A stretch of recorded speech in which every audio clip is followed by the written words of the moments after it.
I want to encourage somebody out there who's thinking about quitting and giving up. Somebody who has been praying for years for things to turn around. And they're asking God, they're questioning God. Where is it? What, when, where? Send me a sign, send me a burning bush, send me something to confirm that my hopes and my dreams and things that I want to accomplish are going to actually happen. You're thinking about quitting, you're thinking about giving up. This is for you.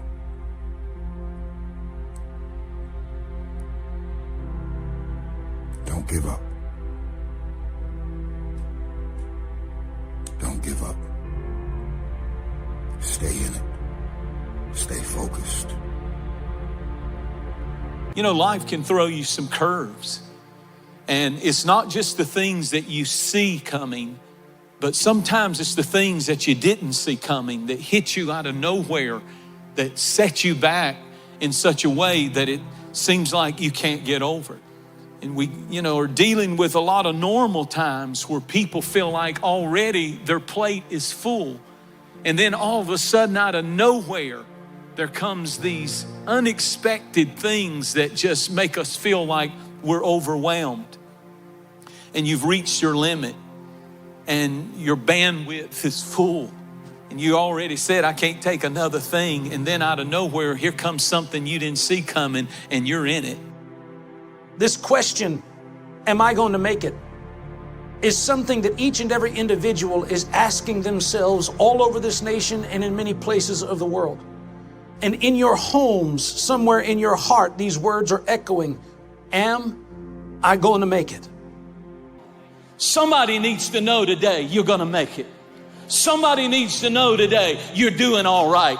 You may not be what you ought to be, but you're not what you used to be. And you're going to get there by God's grace. Don't you give up. Don't you quit. And don't you keep putting yourself down. You're doing better than you think you are. Ecclesiastes chapter 3 gives 28 times and seasons in life. It says there's a time to be born, there's a time to die. There's a time to laugh, there's a time to cry. There's a time to dance, there's a time to mourn. There's a time to gather, there's a time to let go. It's 28 different times in life. The one time I can't find in there is the time to quit. There is no time to quit in your life in this. If you'll keep going, that's how you get to heaven. Tell somebody, this is no time to quit. You may have bars, you may have chains, but you're still blessed. When you come into a season of struggle like you're in right now, do not be defeated, because if you're breathing and the sun is shining, then God has a purpose for you. You're still alive. So therefore, God is not done with you. You're still here. God has a plan for your life. God has things in mind for you beyond anything you could ever imagine. Shake off feeling sorry for yourself. Shake off don't nobody love me talk. Shake off all of that talk of, being a victim. It's time to encourage yourself in the Lord. Stand up to life. Stand up to this challenge and encourage yourself in the Lord. It's bad. We've lost a lot and we don't have a guarantee of anything in the future except God is with us. The person who prevails is the person who refuses to give up. The person with the mental toughness is the person who will triumph. The testing of your faith produces perseverance. The man who can get up one more time than the time he's knocked down is going to be the winner. Being knocked down is not a problem, but staying down is a problem. Get up, because success begins by getting up one more time than you've been knocked down. The Bible declares in Proverbs 24:16, listen to this. For though a righteous man falls 7 times, he rises again. For though a righteous man falls 7 times, he rises again. Again.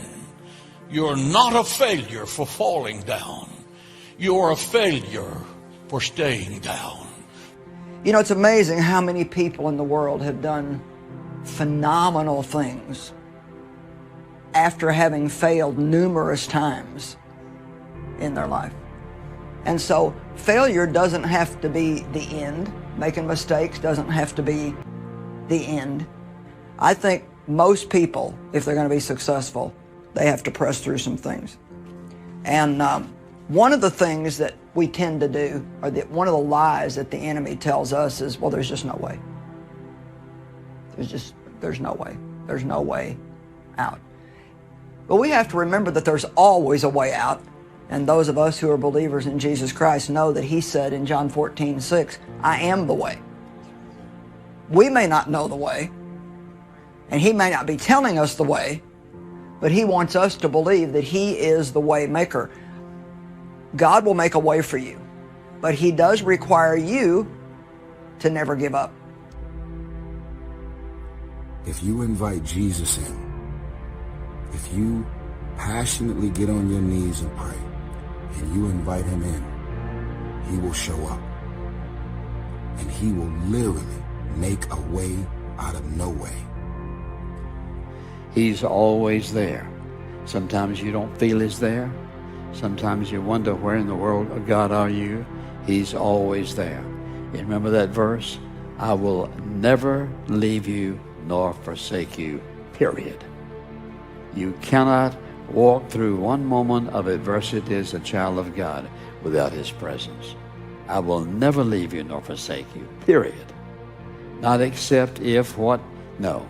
A child of God is always in the company, in the presence of Almighty God through His Son, Jesus Christ.